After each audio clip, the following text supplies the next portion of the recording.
കിരാതമായ രീതിയിൽ അറസ്റ്റ് ചെയ്ത പോലീസ് നടപടിയിൽ ഞങ്ങൾ അതിശക്തമായി പ്രതിഷേധിക്കുക. അവരൊരു ജനകീയ പ്രശ്നത്തിലാണ് ഇടപെട്ടത്.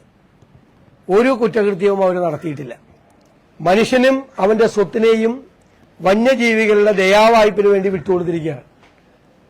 അപ്പൊ അവർക്ക് എന്ത് സംഭവിച്ചാലും സർക്കാരിന് ഒരു പ്രശ്നവുമില്ല.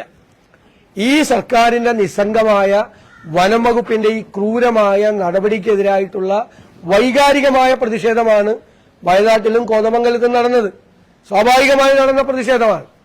ഇന്നലെ യഥാർത്ഥത്തിൽ മൃതദേഹത്തോട് അനാദരവ് കാണിച്ചത് പോലീസാണ്. ബന്ധുക്കളുടെ പക്കൽ നിന്ന് ഈ മൃതശരീരം റോട്ടിലൂടെ വലിച്ചഴച്ച് ആംബുലൻസിൽ കയറ്റിക്കൊണ്ടുപോയത്.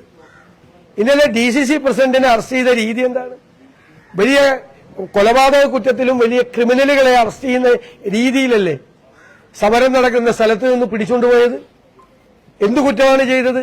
എന്തിനാണ് DCC പ്രസിഡന്റിനെ 1.5 മണിക്കൂർ ജീപ്പിൽ കറക്കിയത്? പണ്ട് സിനിമയിൽ കാണുന്നത് പോലെ ടൂർ കൊണ്ടുപോയതാണോ? അല്ല അറസ്റ്റ് ചെയ്താണോ? അറസ്റ്റ് ചെയ്ത് മെഡിക്കൽ ചെക്കപ്പ് നടത്തി മജിസ്ട്രേറ്റിന്റെ മുമ്പിൽ ഹാജരാക്കാനുള്ള നടപടിക്രമങ്ങളെ ലംഘിച്ചത് പോലീസാണ്. പുതിയ വാർത്തകളും വിശേഷങ്ങളും ഇനി വിരൽ തുമ്പിൽ. എല്ലാ ഡിജിറ്റൽ പ്ലാറ്റ്ഫോമുകളിലും ഇപ്പോൾ സീ മലയാളം ന്യൂസ് ലഭ്യം.